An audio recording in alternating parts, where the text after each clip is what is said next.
He was a young boy, 11, maybe 12, repeating the sounds of a strange tongue under his breath. Words of a poem he'd learned at school in a strange land, where he and his family were strangers. He wonders if he'll have dinner tonight, not because his parents or uncles or aunties or grandparents can't cook, or aren't imaginative with ingredients, or utensils are lacking, but because there is nothing to prepare. He has learned the word famine in several languages. He scrounges, hides dry crusts of bread to eat late at night in bed, and hopes for a better tomorrow in this strange land.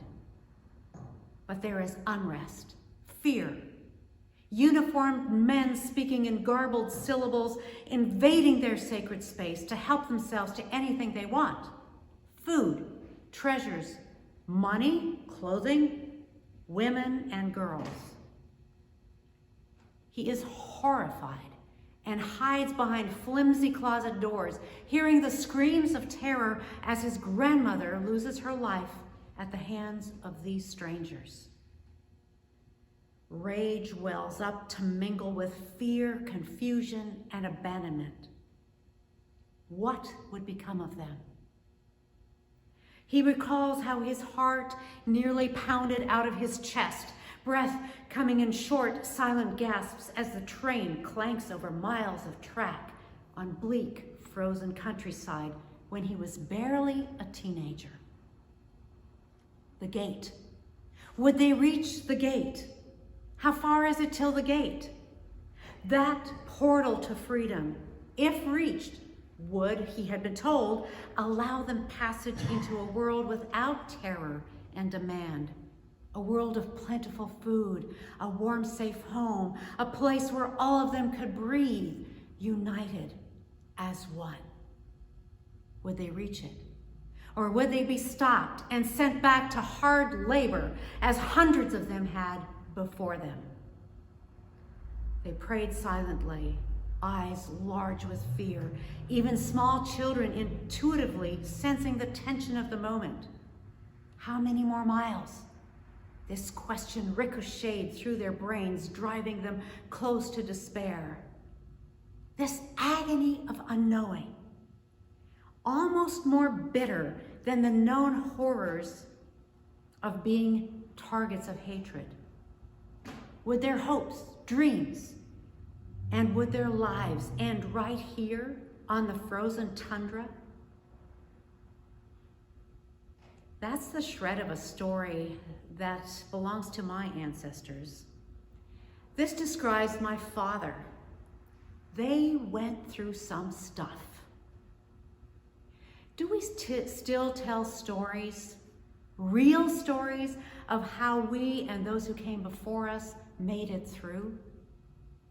Or do we resort to more lulling stories of make-believe, the fanciful escapism of romance or sci-fi?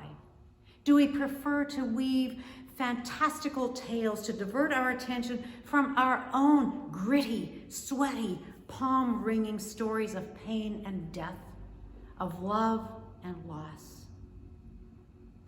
Do we speak the truth about our own ancestry, who we are, where we have come from, the beautiful and the ugly, the frivolous and the terrifying? We won't hide the stories from our children. We will tell the next generation, our text reads. Today is a day in which we not only remember those who've gone before us, but we draw from who they were, what they carried, open ourselves to build on what they learned in order to do what we must. But in order to do what we must be still. Listen. Allow what's packed down inside of ourselves the opportunity to bubble to the surface and be seen. We must lay aside the anxieties which feed our days and our nights, and more nights and days and weeks and months, especially now. Who are your people? Who are my people? Do they inspire, or do they drape us in dread? We are all connected to our ancestors, but we need not be shackled by them.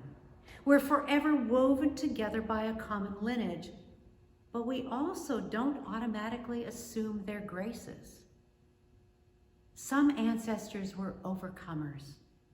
Others bent and buckled beneath the weight of what life laid upon them. Everyone leaves a legacy which can be built upon for a hopeful tomorrow. Everyone. Even our most desperate days lay a groundwork for future generations. And on these days when joy seems tangible and pain is the farthest thing from our minds, we are building. Will both joyful and desperate days produce gratitude, character, and resiliency?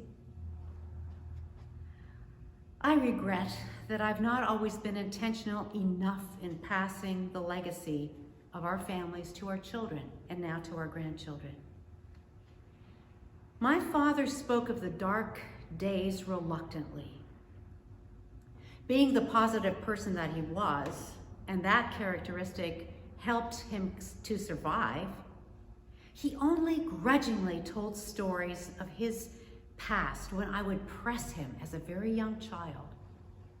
Then when I grew and had aspirations and a family of my own, other priorities dominated my days and years.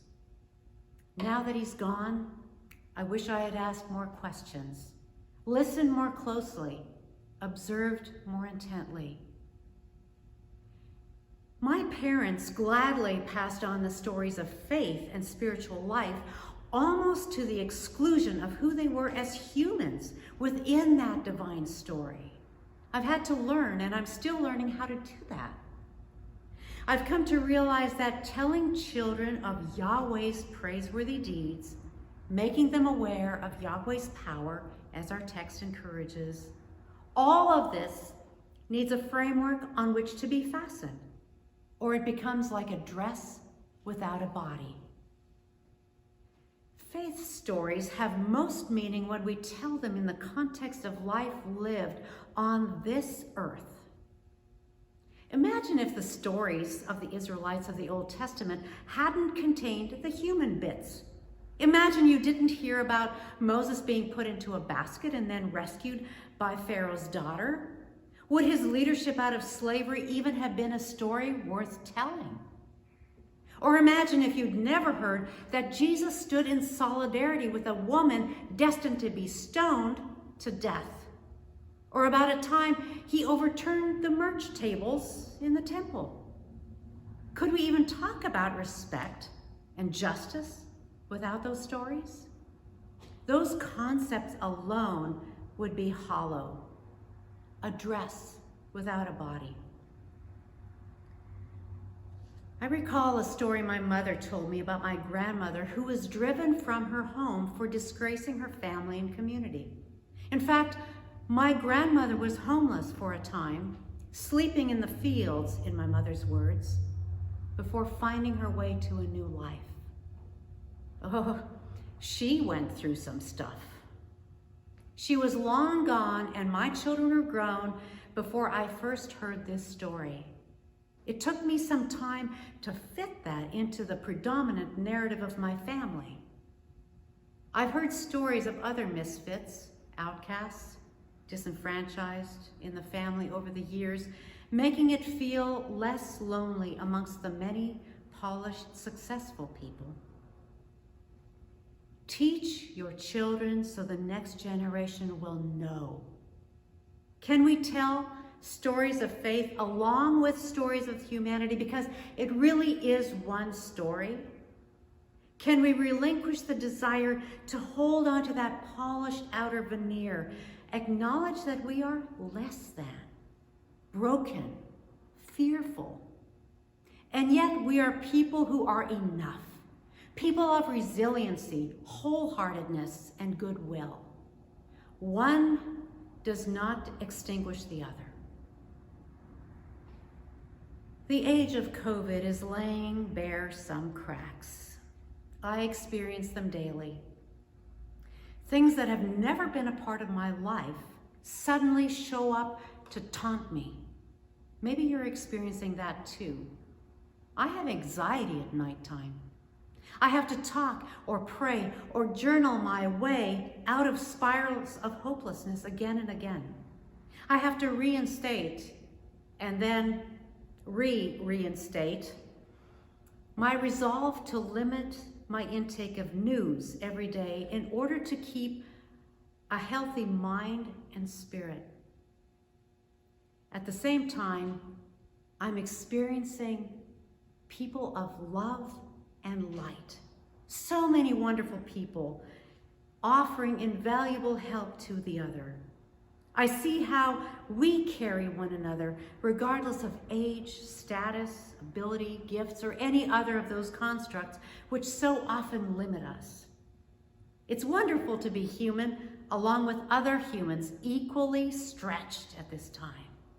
We are all going through some stuff.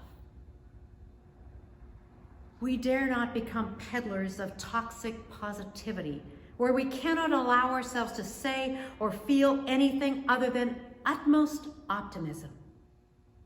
Nor can we allow ourselves to crater under the relentless avalanche of gloom and despair in the name of being realists. Each one of us knows in which direction we tend to lean. We are human. We are living this spiritual, human, divine life together as global citizens with our God. When this permeates the inner and the outer space that we occupy, every experience, every human interaction, every word becomes a sacred opportunity. We can seize it and embrace it. And when we do, everything becomes a ritual in teaching the next generation. And it's in this spirit that I share the final story. The daughter, at approximately the same age as her father, introduced in the poem at the outset. July 18 promised to be a day like all other hot, gloriously unpredictable summer farm days. Sarah had done her morning chores, had settled in to draw at the kitchen table. At age 10, when she wasn't absorbed in one aspect of outside adventure or another, she drew faces on endless scraps of paper. All kinds of faces: sullen, grinning, scowling, staring faces. "Quit wasting your time with all those caricatures," her practical mother chided. "Go practice piano instead." But Sarah had no interest in piano during the summer vacation. In fact, nothing could be farther from her mind. Summer was her time to draw or to bound unfettered over acres of farmland, hair flying, nothing on her feet but calluses as thick as the rind on the enormous slabs of pork beside her breakfast pancakes. This morning seemed no different. She had fed the chickens, milked the cows, and already she had seen to it that the ancient VW Beetle could sputter awake and be coaxed to lurch around the farmyard. It was only a matter of time until the soaring outdoor temperatures would again lure her away from her more focused artistic ventures to explore without supervision or boundary. But for now, she sat in rare stillness, pencil in hand, pursuing this pastime. She heard a noisy vehicle pull up next to the farmhouse, but paid no mind. Quickly, her mother was at the screen door, calling a welcome to whoever it was. Sarah couldn't hear what the visitor said, but her mother's response piqued her interest. "No, he's not home right now, but is there anything you need?" A torrent of high-pitched words followed. She'd know that voice anywhere, having heard it often enough. It was Mr. Braxton, the farmer who lived with his wife and 9 young children almost 3 miles straight east of them. "Well, I don't know, Mr. Braxton. I have no idea," her mother The mother's voice trailed. Then she quickly added, "But I think Sarah might know." Now Sarah was curious. What might Sarah know, she wondered, her neck stretching, rising halfway from her chair to peer over the windowsill and out to the yard. "Sarah, Mr. Braxton wants to use the tractor but doesn't know how to start it," her mother declared matter-of-factly, walking to the door. The small girl's eyes gleamed as she shrugged her shoulders. Not many people knew how to fire up the old John Deere diesels that needed starting with a pony motor and many complicated steps. But she'd watched her daddy do it countless times. "Sarah," said her mother impatiently, "can you come out here and show Mr. Braxton how to start it?" Without a second thought, Sarah jumped out of her chair, bounded through the screen door, letting it slam behind her. Good thing she'd actually put on more than underwear and a t-shirt that morning, she thought. Often she didn't. Walking out to the machine shed with Sarah, Mr. Braxton looked a little sheepish, and his voice grated on about how he needed the tractor and how her daddy had told him that he could use it. He lamented that he had no idea how to start the beast. Sarah bristled slightly, quite protective of her daddy's machinery, animals, and land. At the time, she didn't know that she would qualify as a regular tomboy, learning the term only much later. All that mattered today was leading Mr. Braxton to the shed, climbing up onto the massive green tractor, turning the switches, pulling levers, then pushing buttons till the first motor and then the second sprang to life. Sarah had always loved how the rhythmic putt-putt of that shiny John Deere tractor. Now she sat tall and proud, almost as if she and Dearie, her pet name for the machine, had a secret agreement to lavish delight on one another. But her task was completed. Mr. Braxton needed to move on, so she carefully picked her way down from the heights. Her sinewy, tanned legs stepped on first one firm landing spot, then another, and another until she was again squarely on the ground. She watched as Mr. Braxton made his way out of the shed and into the yard. Soon, the putt-putt of the motor faded as Dearie disappeared down the road. Sarah could focus on little else that day, waiting for her daddy's return. As soon as the stylish lemon yellow Pontiac came to a stop in front of the house, she danced out with childish effervescence. Her daddy scooped her up, still able to pick her up easily, even though she was almost 11. There were the routine tickles and giggles and shrieks until she fought herself free, bouncing to the ground again. "Know what, Daddy?" she asked animatedly. The bronzed, short man grabbed her hand. "No, Jumping Bean, I don't. You tell me." A smile as bright as the noonday sun enveloped her entire being. Jumping Bean. Only one of many names Daddy had invented for his fourth and final daughter. His dark eyes reflected her joy. "I helped Mr. Braxton today." "You did? How did you do that?" "He came to get Dearie." "Okay, then what?" Well, he didn't know how to start her, so I helped." Daddy stopped in his tracks as if he were too surprised to even carry on. His hands flew up and apart, and he said, "You did what?" This game always made Sarah dissolve into such a fit of belly laughter that she doubled over, holding her sides. "Oh, Daddy," she yelled, "you know I've seen you do it. I've watched you 100 times.